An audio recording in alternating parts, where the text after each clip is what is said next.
sebelum kita lanjut ke berita terlengkapnya, alangkah mulianya bagi kalian untuk tekan tombol like, dan yang belum subscribe, tolong subscribe channel ini. Dalam sekejap, 50.000 tiket terjual, Jakarta siap dibuat gempar oleh semangat timnas Indonesia.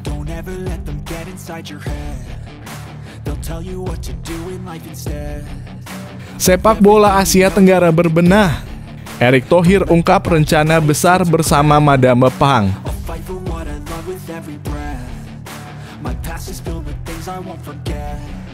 Timnas Irak mundur dari Olimpiade 2024 di Paris karena ada gesekan perang terkait Iran, Israel, dan Suriah.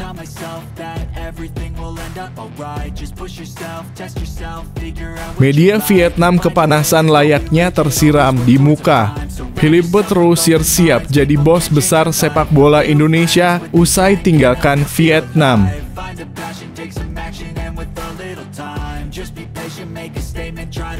Indra Syafri tegas, Marcelino Ferdinand tak dipanggil ke turnamen Toulon. Apakah karena pemain kesayangan STY?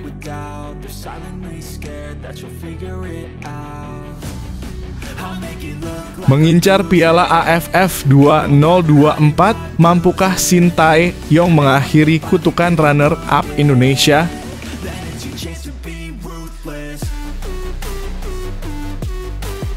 Fahri Husaini terusir dari Timnas U19, kisah menegangkan di balik tawaran asisten pelatih.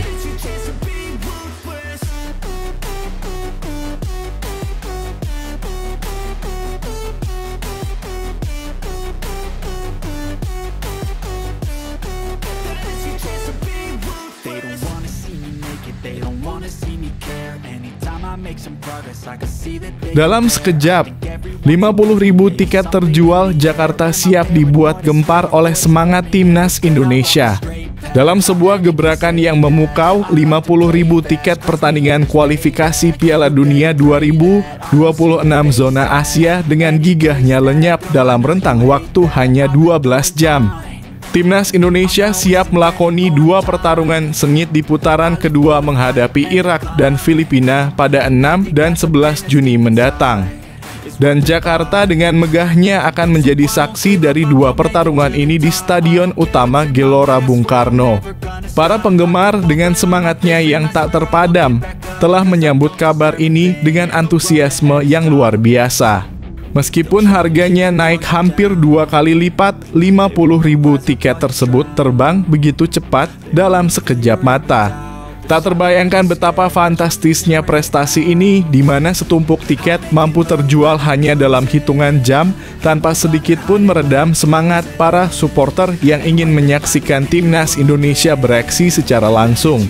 PSSI telah mengumumkan rentang harga tiket. Mulai dari yang termurah seharga Rp200.000 untuk para penonton di tribun Upper Garuda atau tribun atas, hingga yang termahal dijual dengan harga fantastis Rp1, 25 juta untuk tempat duduk di Premium East, West atau VIP Barat dan Timur. Ini bukan lagi sekadar pertandingan, tapi merupakan sebuah panggung spektakuler di mana semangat supporter bersatu, tak peduli seberapa tingginya harga tiket yang mereka bayar. Sebuah momentum yang tak terlupakan, sebuah gelombang semangat yang melanda negeri ini, menjadikan pertandingan ini bukan sekadar permainan, tapi bagian dari kebanggaan dan identitas suatu bangsa. Tak heran jika semua mata tertuju pada Stadion Utama Gelora Bung Karno, tempat di mana mimpi-mimpi dibuat dan legenda-legenda lahir. Siapakah yang akan keluar sebagai pemenang? Hanya waktu yang bisa memberikan jawaban. Tapi satu hal yang pasti, semangat para supporter tak akan pernah pudar, tak tergoyahkan oleh apapun. Karena mereka adalah nyali, jiwa, dan kebanggaan dari timnas Indonesia.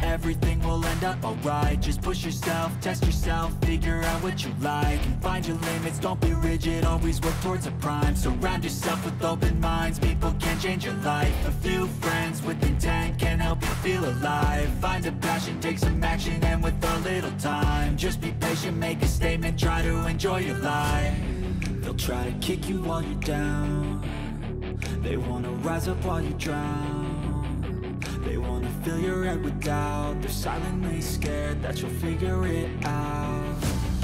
I'll make it look like I'm losing, won't bother hiding my bruises. And when they finally think you're wounded, sepak bola Asia Tenggara berbenah. Erick Thohir ungkap rencana besar bersama Madame Pang. Ketua Umum PSSI Erick Thohir baru-baru ini mengadakan pertemuan penting dengan Ketua Umum FA Thailand, Nuaphan Lamsam, yang lebih dikenal sebagai Madame Pang. Pertemuan bersejarah ini berlangsung di tengah gelaran Kongres FIFA ke-74 di Bangkok, menjadikan Thailand negara Asia Tenggara pertama yang menjadi tuan rumah acara bergengsi tersebut.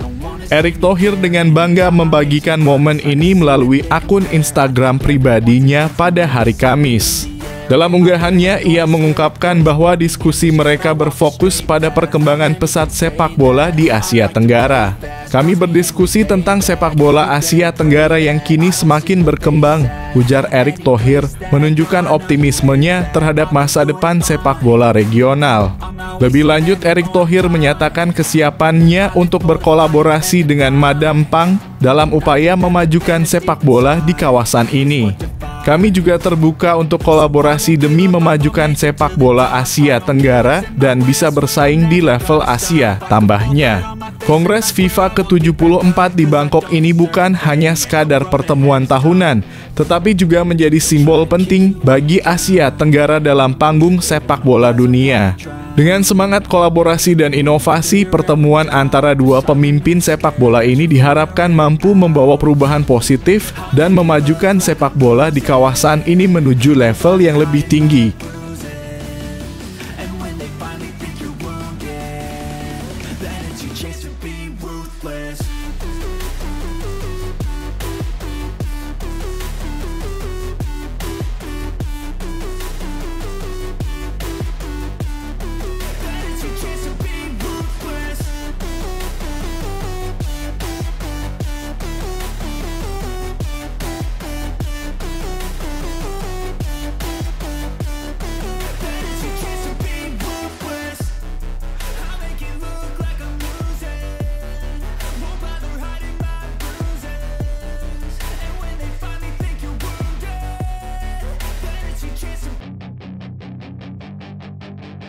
Timnas Irak mundur dari Olimpiade 2024 di Paris karena ada gesekan perang terkait Iran, Israel, dan Suriah. Kemudian FIFA serta panitia Olimpiade langsung memutuskan Timnas Indonesia U23 asuhan Sintayong untuk masuk dalam fase grup gantikan Irak jadi harapanku sekarang. Di sisi lain, sebelumnya selain ledakan di Iran, ABC News juga melaporkan adanya ledakan-ledakan di Suriah dan Irak. Melansir Jerusalem Post, ledakan juga dilaporkan terjadi di As-Suwaida di Suriah Selatan dan di wilayah Baghdad dan Provinsi Babil di Irak pada Jumat pagi. Penduduk di Erbil dan Mosul di Irak melaporkan mendengar suara jet tempur pada Jumat pagi. Sebelumnya, AS dan sejumlah negara Eropa telah menyerukan kepada Israel untuk tidak menanggapi serangan Iran tersebut. Isfahan dianggap sebagai kota yang penting secara strategis dan menjadi tuan rumah bagi beberapa situs penting, termasuk tempat penelitian dan pengembangan militer, serta pangkalan militer. Kota Natan di dekatnya merupakan lokasi salah satu situs pengayaan nuklir Iran. Penerbangan komersial mulai mengalihkan rute mereka pada Jumat pagi di atas Iran Barat tanpa penjelasan karena kantor berita semi-resmi Fars di Iran mengatakan bahwa telah terjadi ledakan yang terdengar di atas kota Isfahan. Ya, semoga aja Irak mundur ya, karena bahaya sekali kalau mereka nekat ikut Olimpiade dengan suasana negara ya kacau.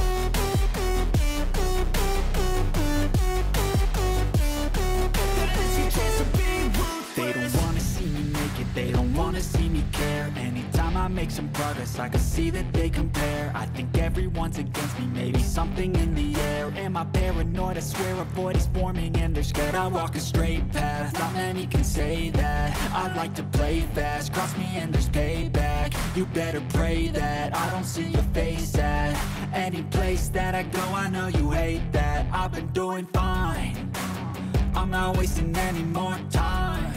Media Vietnam kepanasan layaknya tersiram di muka. Philippe Troussier siap jadi bos besar sepak bola Indonesia usai tinggalkan Vietnam.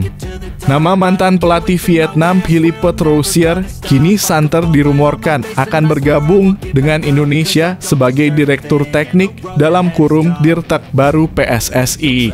Desas-desus ini semakin marak dibicarakan bahkan di kalangan media Vietnam. Media Soha.fun mengabarkan bahwa pelatih asal Prancis tersebut akan menjadi bos besar di Indonesia setelah meninggalkan skuad The Golden Star Warriors. Philippe Troussier dipecat oleh Federasi Sepak Bola Vietnam dalam kurung VFF menyusul 2 kekalahan yang diderita timnas Vietnam melawan timnas Indonesia di kualifikasi Piala Dunia 2026 zona Asia pada Maret lalu. Kabar mengenai kepindahan Troussier ke PSSI semakin kuat setelah ia terlihat menyaksikan langsung pertandingan timnas Indonesia U-Strip 23 melawan Guinea U-Strip 23 di babak play-off Olimpiade Paris 2024 Prancis. Dalam kesempatan tersebut, Troussier juga tampak bertemu dengan Presiden NOC Indonesia, Raja Sabta Oktohari, dan berfoto bersama mantan dokter timnas Vietnam, Choi Ju-yang. Kedekatan ini semakin memperkuat spekulasi bahwa Troussier akan segera menduduki posisi sebagai Dirtek baru PSSI. Media Vietnam Soha.fun turut menyoroti rumor ini dengan tajam. Mereka bahkan menulis berita dengan judul yang provokatif, "Gagal telak di Vietnam, kenapa pelatih Troussier bakal jadi bos besar sepak bola Indonesia?" Munculnya rumor ini tentunya memicu rasa penasaran banyak pihak tentang bagaimana Philippe Troussier akan membawa perubahan dan inovasi dalam dunia sepak bola Indonesia. Apakah benar ia akan menjadi sosok kunci yang mengantarkan timnas Indonesia menuju kesuksesan yang lebih gemilang? Hanya waktu yang akan menjawabnya.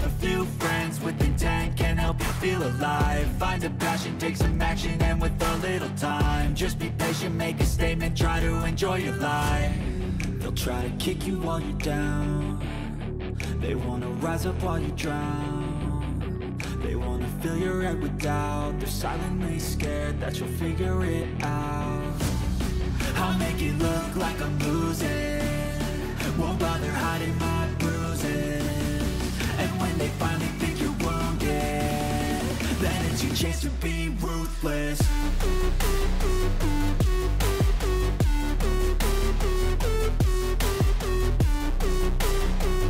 Indra Syafri tegas, Marcelino Ferdinand tak dipanggil ke turnamen Toulon. Apakah karena pemain kesayangan STY? Pelatih timnas U20 Indonesia Indra Syafri dengan tegas menyatakan bahwa Marcelino Ferdinand tidak akan dipanggil untuk menghadapi turnamen Toulon. Hal ini disampaikan setelah sesi latihan timnas U-Strip 20 Indonesia yang berlangsung di kawasan Gelora Bung Karno, Senayan, Jakarta pada Rabu dalam kurung 15 Mei 2024. Indra Syafri yang pernah menakodai Bali United secara implisit menutup rapat peluang bagi Marcelino Ferdinand untuk bergabung dengan timnas U20 Indonesia. Padahal mantan pemain Persebaya Surabaya tersebut masih berusia 19 tahun, memberikan kesan bahwa peluangnya masih terbuka lebar. Tim asuhan Indra Syafri akan berlaga dalam turnamen Toulon dengan menghadapi tim kuat seperti Italia, Panama, Jepang, dan Ukraina. Meskipun turnamen ini mengizinkan partisipasi pemain berusia di bawah 22 tahun, Indra Syafri tetap berpegang pada kebijakan ketatnya. Turnamen ini memang memiliki regulasi yang membolehkan pemain di bawah 22 tahun untuk berpartisipasi. Secara teori, Marcelino masih bisa memperkuat tim merah putih di turnamen Toulon, ujarnya. Namun, Indra Syafri menegaskan bahwa ia menetapkan batasan ketat untuk skuadnya. Indra menjelaskan bahwa saat ini timnas U20 Indonesia didominasi oleh pemain kelahiran tahun 2001, 2002, 2003, dan 2005. Oleh karena itu, ia berkomitmen untuk mengandalkan pemain-pemain yang sudah tergabung dalam tim saat ini untuk menghadapi tantangan di turnamen Toulon. Dengan keputusan ini, Indra Syafri menunjukkan kepercayaan yang besar pada kemampuan para pemain muda yang sudah ada di skuadnya. Keputusan ini juga mengisyaratkan fokusnya pada pengembangan pemain-pemain yang telah ia latih selama ini demi menciptakan tim yang solid dan siap bersaing di kancah internasional.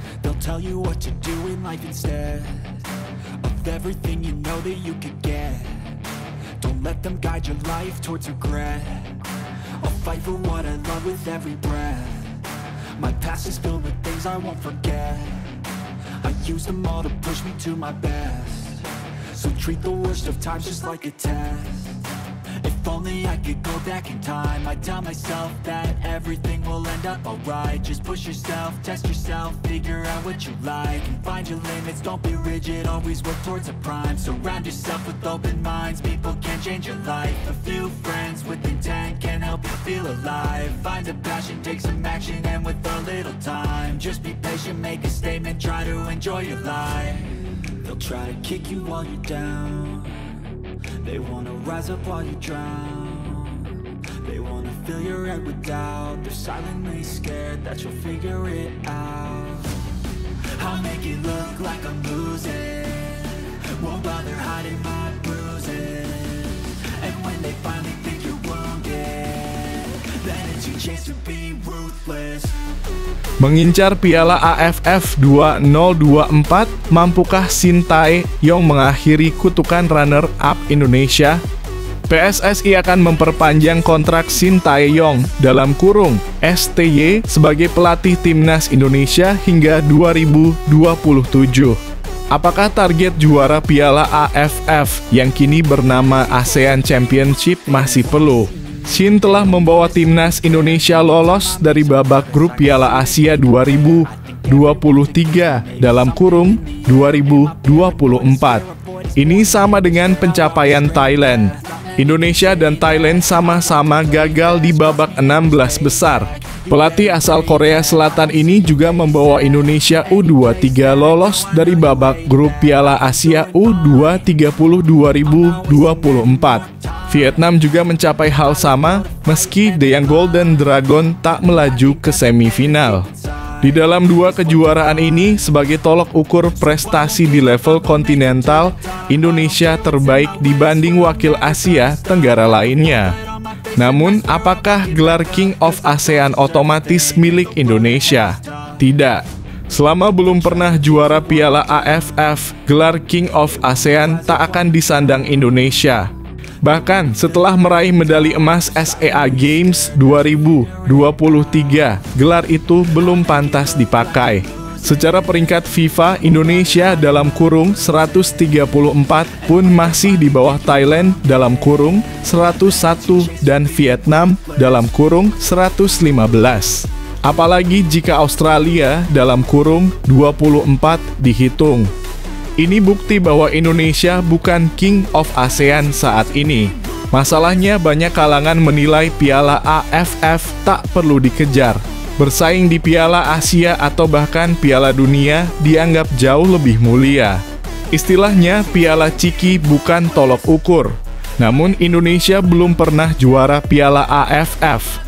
Sejak diadakan pada 1996 dengan nama Piala Tiger, pencapaian terbaik Indonesia hanya runner-up. Malah Indonesia jadi tim spesialis runner-up. Fase Shin membangun ulang timnas Indonesia kiranya sudah rampung. Regenerasi atau peremajaan besar-besaran sudah lewat. Meski belum sempurna, skuad yang solid sudah mulai terbentuk. Kini saatnya memetik hasil dari proses 4 tahun terakhir. Proses memang terus berjalan, tetapi harus ada juga hasil yang dicapai. Dan Piala AFF 2024 rasanya sangat realistis untuk diraih. Just push yourself, test yourself, figure out what you like, and find your limits, don't be rigid, always work towards a prime. Surround yourself with open minds, people can change your life. A few friends with intent can help you feel alive. Find a passion, take some action, and with a little time, just be patient, make a statement, try to enjoy your life. They'll try to kick you while you're down. They wanna rise up while you drown. They wanna fill your head with doubt. They're silently scared that you'll figure it out. I'll make it look like I'm losing. Won't bother hiding my bruises. Fakhri Husaini terusir dari timnas U19. Kisah menegangkan di balik tawaran asisten pelatih. Fakhri Husaini mengaku pernah menolak tawaran menjadi asisten pelatih Shin Tae-yong di timnas Indonesia karena alasan tak dihargai. Karier kepelatihan Fakhri Husaini boleh dikatakan cukup gemilang karena pernah menghadirkan prestasi untuk timnas Indonesia U16 dan U19.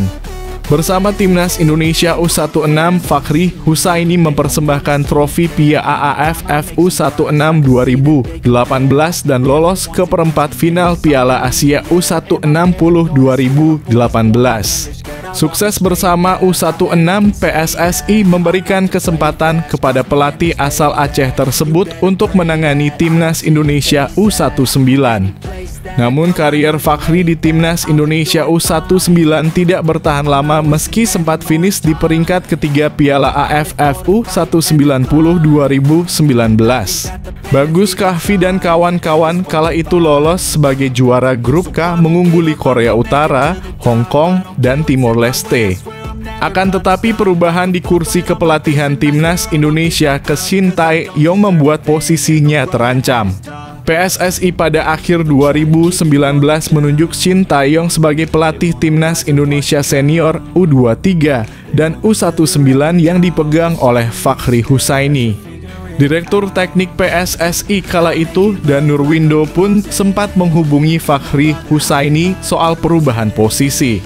Fakhri ini ada perubahan di susunan kepelatihan timnas U19. Head coach-nya STY, terus kamu jadi asisten STY, katanya.